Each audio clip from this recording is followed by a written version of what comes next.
പ്രതിപക്ഷ നേതാവ് പിണറായി വിജയന്റെ വിമാനയാത്ര മുടങ്ങിയ സംഭവത്തിൽ ഉദ്യോഗസ്ഥർക്കെതിരെ അച്ചടക്ക നടപടിയെടുക്കും. കേരള ഹൌസിലെ പ്രോട്ടോകോൾ ഉദ്യോഗസ്ഥർക്കെതിരെയാണ് നടപടിയെടുക്കുന്നത്. സംഭവത്തിൽ വിശദീകരണം തേടിയിരിക്കുകയാണ് അഡീഷണൽ റെസിഡൻസ് കമ്മീഷണർ. പിണറായി വരുന്ന വിവരം പ്രോട്ടോകോൾ വിഭാഗം ഇൻഡിഗോയെ അറിയിച്ചിരുന്നില്ല. പ്രോട്ടോകോൾ വിഭാഗത്തിന്റെ വീഴ്ചയാണ് സംഭവത്തിന് പിന്നിൽ എന്ന ആരോപണവും ഉയർന്നിരുന്നു.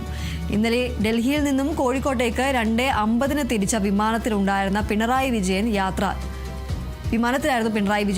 ചെയ്യേണ്ടിരുന്നത്. ഈ വിമാനത്തിൽ യാത്ര ചെയ്യാനായി പൊളിറ്റ് ബ്യൂറോ യോഗം കഴിയുന്നതിന് മുന്നേ അദ്ദേഹം പാർട്ടി ആസ്ഥാനത്ത് നിന്നും ഇറങ്ങിയിരുന്നു.